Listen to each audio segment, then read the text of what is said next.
saw over the past week a lot of news about the latest horrors in El Paso and Dayton, as well as the continuing horrors in Washington, D.C. and most of the rest of the world. Just before El Paso and Dayton, I had finished reading Octavia Butler's Parable of the Sower, a beautifully written dystopia filled with all the horrors that people of color already face in many of our cities every day. It ends on a hopeful note, but on the way takes the reader through a lot of violence and terror and despair. Last weekend, I attended ArmadilloCon, Austin's convention for readers and writers of science fiction and fantasy. One panel was about what is being called post-punk fiction, and panelists asked whether readers were becoming weary of a steady diet of dystopia. I'm pretty sure our answer was, yeah, now what? I bought 2 books from an up-and-coming Native American author, Rebecca Roanhorse, and found myself with plenty of time on my hands to read them this week after I fell victim to the latest virus traveling through the social circles my grandkids travel in. Roanhorse's Trail of Lightning and Storm of Locusts are skillfully crafted stories with larger-than-life characters in a post-apocalyptic world in which the gods and heroes of the Diné, also known as Navajo, nation manifest in some stunning ways. Great stories, very violent, every character morally gray, which is fine, but these are really dark gray. And of course, since it's to be a trilogy, book 2 ends with some sense of resolution, followed by one of those, oh my God, no moments that are the mark of the great writer who wants to know who knows how to get you to buy her 3rd book. So there I am, sick, depressed, steeped in the eerily parallel violence of story and breaking news. What to do? I thought I needed a break, a different book that would pull me out of my funk, something more contemporary, less dystopian. So I went to my bookshelf and found a nice hardback I picked up some time back and carried it upstairs with me last night for a good restorative bedtime read. I was only a few pages into the book when I remembered what it was about. This was Elizabeth Crook's Monday, Monday, which begins with the 1966 tower shooting at the University of Texas. Her description is slow motion and elegant, and I broke down in tears as I put the book aside. I didn't sleep well. This morning, I woke a bit late and scurried around in order to make my breakfast date with my son and his family. If anything could pull me out of my funk, the grandkids could. Tacos and donuts and grandbabies. I was definitely feeling better. Well enough to share with my daughter-in-law what I've been going through. She confessed that she'd just finished rereading Pollyanna. Maybe I'd like to borrow it? Thanks, dear one, but no. You see, I don't want to just hide from the violence and hatred, tempting though that may be. I don't want to cover it over with prettily painted trompe-l'oeil wallpaper and pretend it's not there. I just want to see something in our world, something in us that can reassure me that we're more than this, better than this. Show me some hope. Driving home, I remembered something from my college days that I'd worked into the 2nd book of my Recall Chronicles. Malia, the main character in this book, is alone in a little hotel, struggling to cope in a post-apocalyptic world. She's reading a story about a little blind girl whose parents, with collusion from the village priest, had conjured a beautiful and perfect world for her, never letting her encounter anything ugly or sad. And she was so angry when she discovered what they'd done, what the world was really like. Je ne veux pas être heureuse, she says. Je veux savoir. I don't want to be happy. I want to know. That story has stayed with me all these years, and it has kept me asking questions. Never content to rest in my privilege or comfort, always wanting to know. And here's what I want to know now. I want both. Yes, I want to know, but I also want to be happy. I do want to be happy, and I want you to be happy too. My job as a writer, especially as a writer of speculative fiction, is not to write grimdark, violence-filled, dystopian, and apocalyptic stories devoid of good guys, nor is it to write pretty, noble, bright fiction in which saviors magically come to our rescue. No. My job is to face the reality of grimdark and somehow dig out of it some shred of hope, some deeply human will and determination to hope in spite of everything. They say we have to write the stories we want to read. Okay then. If all goes well, my book will be out early next year. Thanks.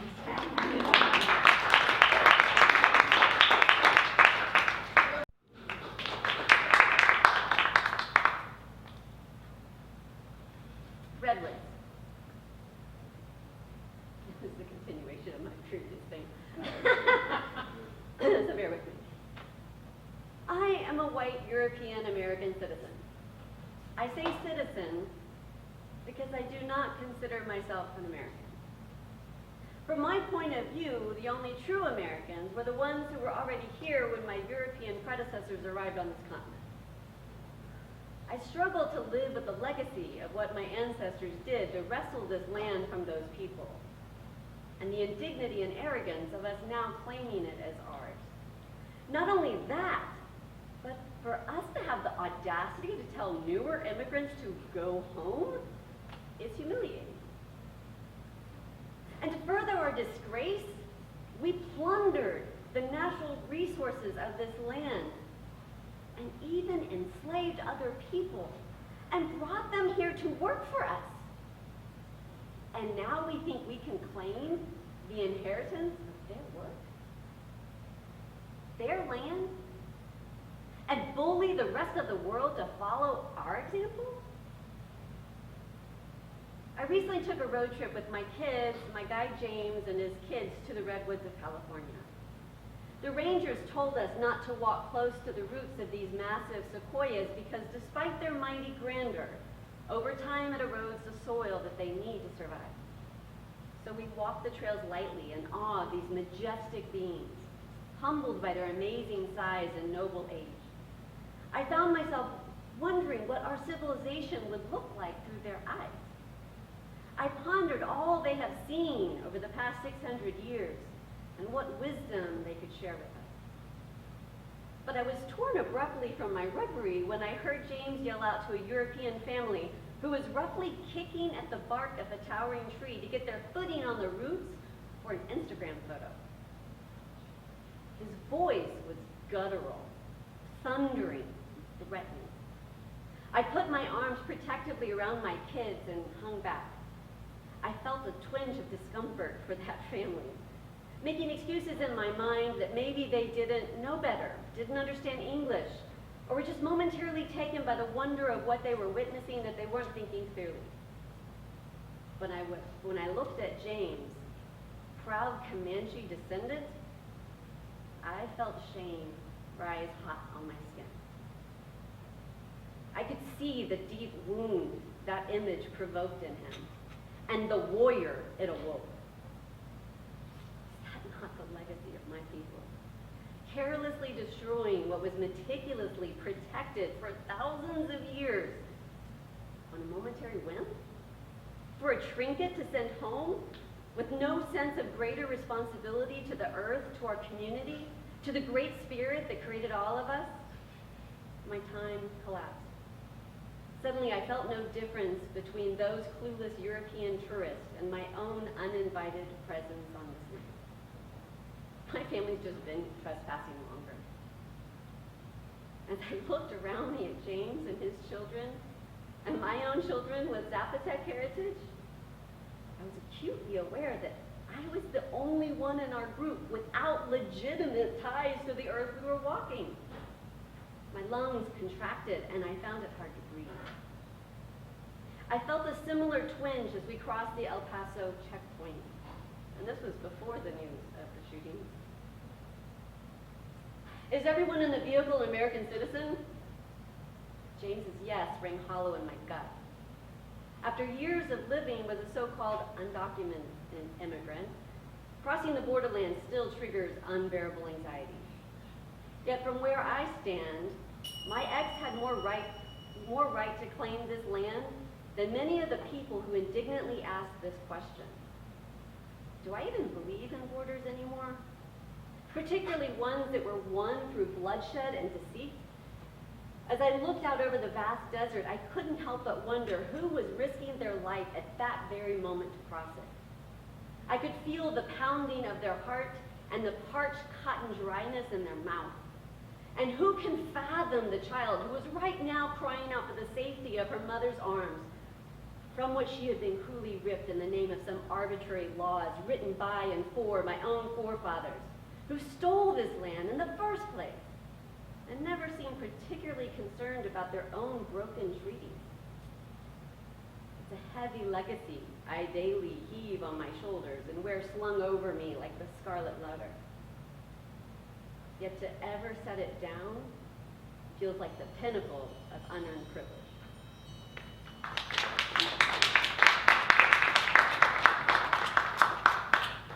Okay, on deck is Daniel Davila. Coming up next is Stephanie E. Freno.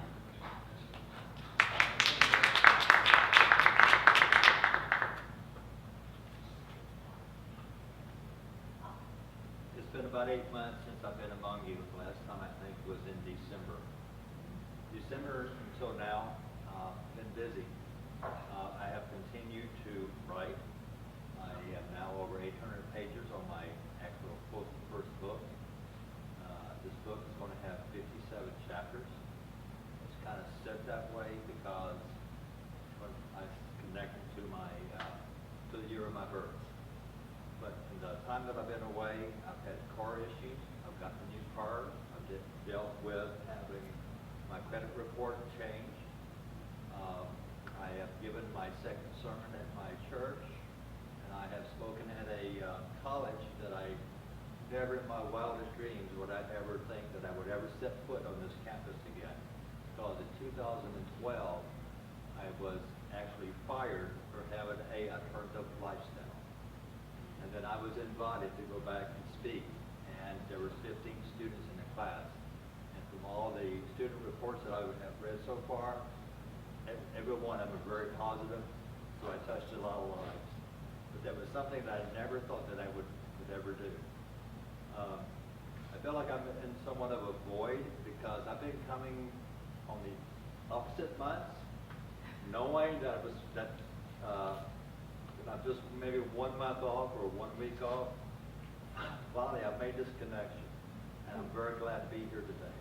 The title of my book, and this is something that I have changed. This is only just a summary of a part of it, but it's Life Renewed, Welcome to Womanhood, a transgender woman's life journey of change and transition. And I'd like to read just a small part from this. When I first started writing Life Renewed, Welcome to Womanhood, I felt this would be much like my previous writings. And this would be mainly about my life being renewed as a female, my new life as a woman. As I put my thoughts to paper, I've kept with the advice given to me many years ago about how to go about writing a book. In the first few years following the divorce, I wanted to write about my experience dealing with the divorce. My thoughts were that I wanted to share with fathers, mothers, and children what I went through and dealt with in hopes that it would help someone else. The advice that I was given to write was from the heart and just to write. It's now clear to me that this is not what I intended it to be. In the process of my efforts to write this, my effort has morphed to writing about my life journey. I pray it is worthy of being published into a book. As I've written, a flood of memories have passed through my mind some happy, some sad. Judge Orlick's advice, always do what's right, always follow your heart, and don't ask yourself, what if, years down the road. It is reaffirmed and strengthening as sound advice for anyone's life. Life is filled with trials and tribulations. People learn to not live in the past or to try to change the past happiness and living in the present.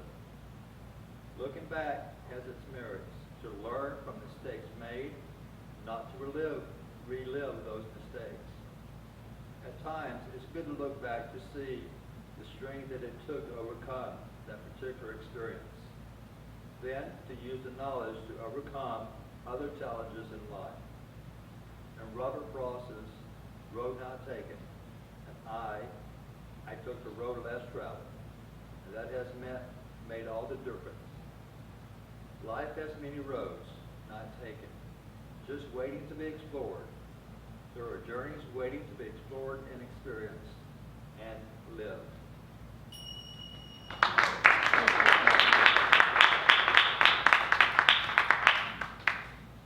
On deck is Ellen Braverman.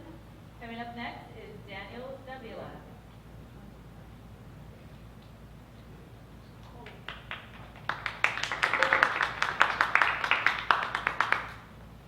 Soy Raramuri. Some of you know it as Kahura or Yaqui Indians. So we've heard the white story, the black or African story, the Mexican story, all relating to the tragic circumstances surrounding our recent history and our late history. But we haven't heard the beginnings. During the early centuries, we had our Indian trade trails, and our people from my Mayan side, from Chiapas, from Romita, from Guatemala, would come through Copper Canyon trading things and up on through the Appalachia with the Cherokee and various Indians, and they would return. There were no borders. And they would bring gifts and they would say, this comes from Aslan. They would bring pearls from the ocean or precious stones from various parts of Copper Canyon.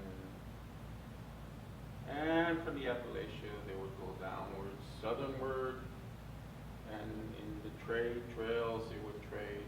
They wouldn't kill each other because they were trading. This says, this comes from Aslan. And they would go to the south, oh, it's from Aslan. And they would trade furs that you could not find in the southern portion. And they would go back and forth for millennia, centuries. No borders. Everything they traded, they said, this comes from Aslan. And when we were doing our vision quest as a child, you were asked to look for Aslan. Where is Aslan? Well, if you came from the north and you went to the south, and you trade something or give a gift, you said, this comes from Aslan. If you went from the south and you went north and you gave a gift or you traded something, you said, this comes from Aslan. And then later on, during the White Inquisition, it's not America. Don't call it America. It's Aslan. You're not in America. You're in Aslan. But where is Aslan? Aslan, to us, is not just in this continent. It's in the continent of all your ancestors. Aslan is there. And during our vision quest, we're sent to look for Aslan.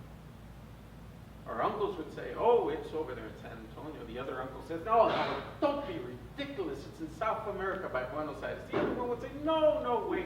The Canadians, there was Canada.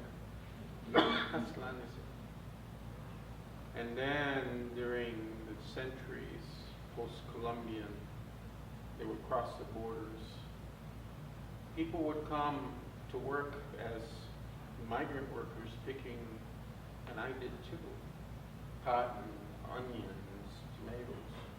And you'd go back to Aslan and you'd buy a few cinder blocks to build one wall. Then you'd come back and pick more cotton, tomatoes, cantaloupe, and you'd go back to Aslan, a few more cinder blocks to build another wall, until you had 4 walls and then some tin, and you had a shelter. But they never stayed there. And those of us who are old enough to remember know that Mexicans never stayed here. The Kahura never stayed here. The Mayans never. We went back to Aslan. Always coming back and forth till 911 when they closed the borders and said, no one come, because now you come, you're a terrorist. You're unwelcome. You're not welcome to go back to Aslan. And you're not welcome to come to the north to come to Aslan. You may wonder, where is Aslan? Well, in your vision quest, wherein you're searching for Aslan, I want you to search for the most sacred place in your consciousness. There where your consciousness resides, there where your love resides, there where your connection to the universe resides, there where your awareness of the existence of everything human and everything meaningful resides, that place is sacred.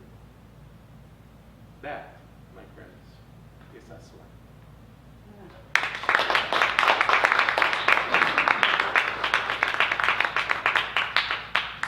On deck is Daniel Barron.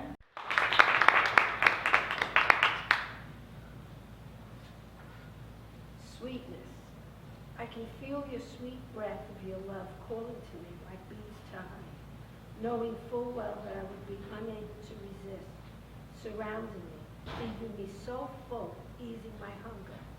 Your sweetness like a wisp of smoke, penetrating all of my self-imposed barriers, seeking all of me to come out and play, to take part in earth's pleasures, to leave seriousness behind for one day, to be a kid again. A true traveler of deeper existence, an explorer of the human self in all of its magnificence. Next morning I lie in bed, letting thoughts of my poetry and book seduce me like it did last night, knowing full well that I didn't allow all of me to participate. Maybe next time. This one was written on Mother's Day. Unkind words. Unkind words like a stab straight into our hearts. Our country is bleeding. Little by little, our rights are being eroded until one day nothing of us will be left but thoughts of what we should have done. Unkind words need to be thrown away. Into the garbage they go. Check them at the door, like you should check your guns. Our children are yelling at us. School shootings have to stop. Are we listening? Unkind words spoken or written so shameful, not caring who they hurt. We have to teach our children better than this. Unkind words coming from our president's mouth without any personal consequences.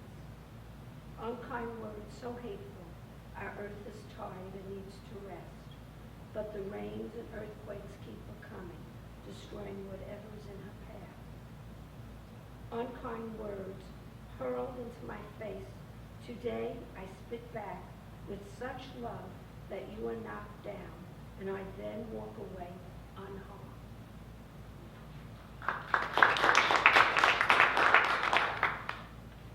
This one's called My Secret Garden. Come into my secret garden, the place my heart calls home, surrounded by a rose-colored gate that only I can see. It lies just beyond my proud oak tree that has been rooted here for 300 years.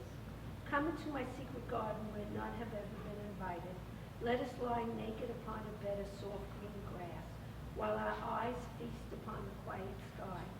Let us listen to the singing of the birds as they prepare for their day. Come into my secret garden where the days simply flow in quiet gratitude. Fall skipping into winter, winter into spring. spring and spring into summer. Come into my secret garden so I can kiss your heart and mind with such love and sweetness till it spills over, leaving only the desire to create. A place for exploration where all things are possible, to be child naked without fear, and only gentle winds will blow you away. Come into my secret garden, we will sit in silent communication, linked by our thoughts, feeling the power of the we collective.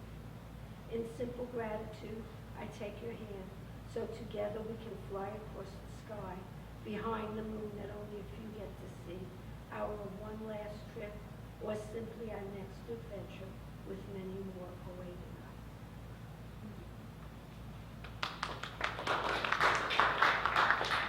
This one I wrote for my grandson.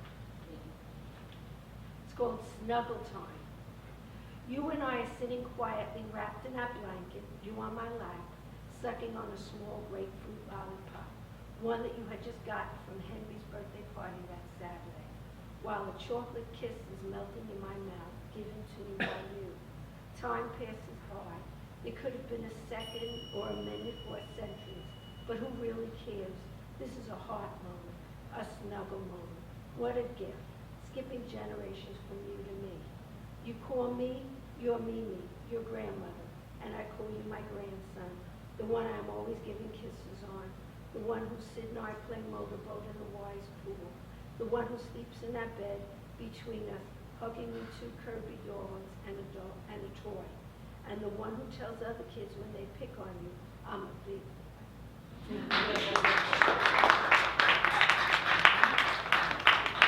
Okay, on deck is Elizabeth Kahura. Coming up next is Daniel Barron. Oh, wait. Yeah. On deck just means you're coming up after that. Okay. It's the morning.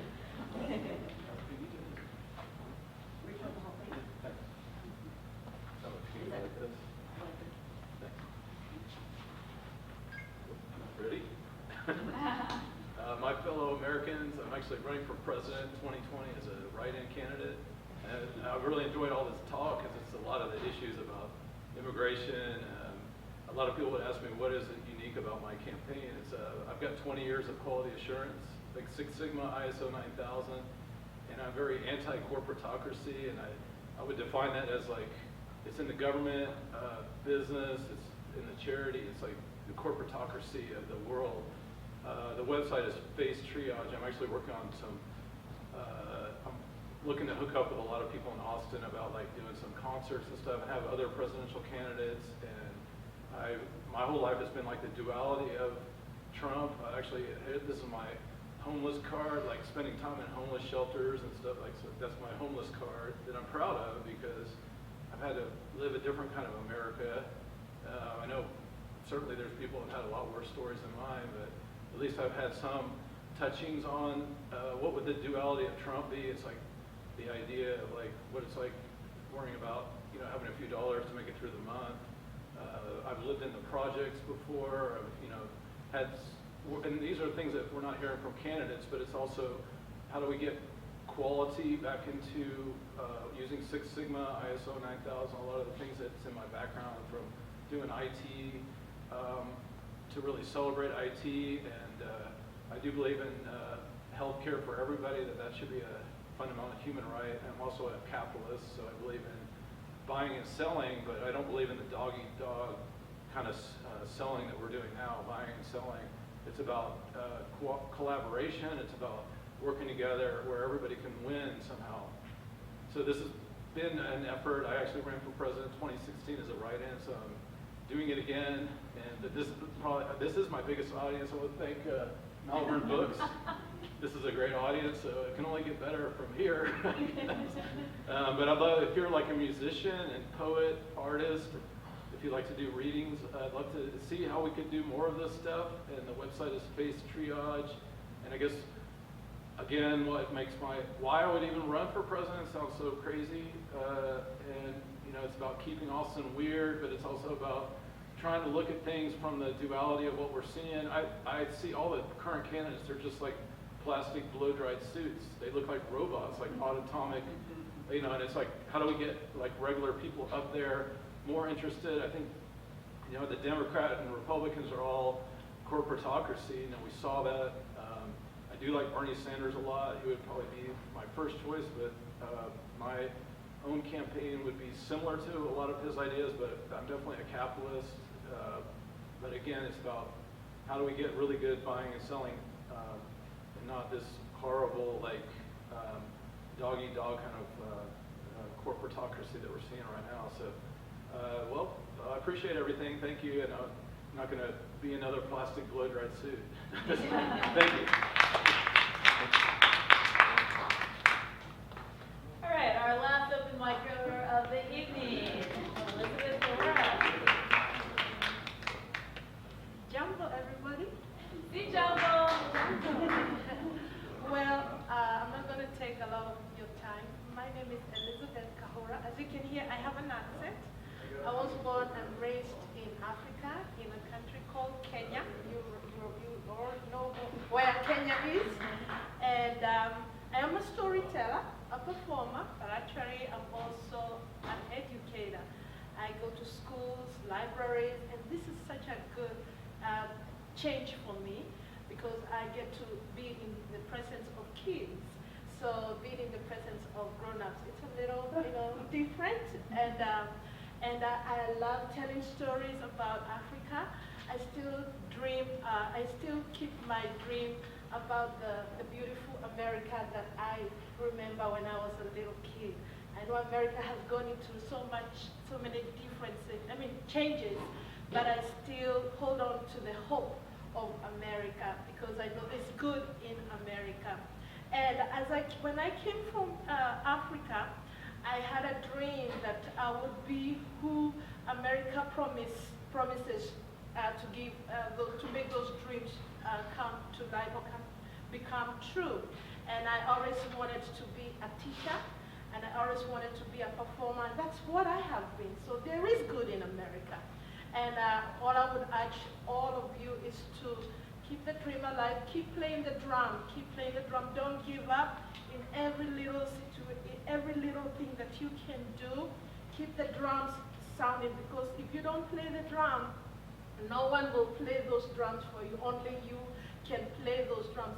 And in connection with that, I have a very short poem that I like to recite. It's called Play Your Own Drum. So whatever you gift you have, keep playing, keep giving that dream of being a writer, being a musician, being an organizer. That's your drum. Keep the drums playing. And this is the poem that says, play your own drum.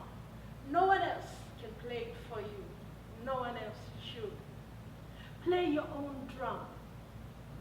No one else can play it for you, because only you know the tune. Only you have the hands for it. Play your own drum. Shall the farmer use the surgeon's scalpel? Shall the baker bake in the tailor's machine? Play no other drum but yours, and play well. And in time, we shall all dance to your drum. Keep dreaming, my friends. Thank you.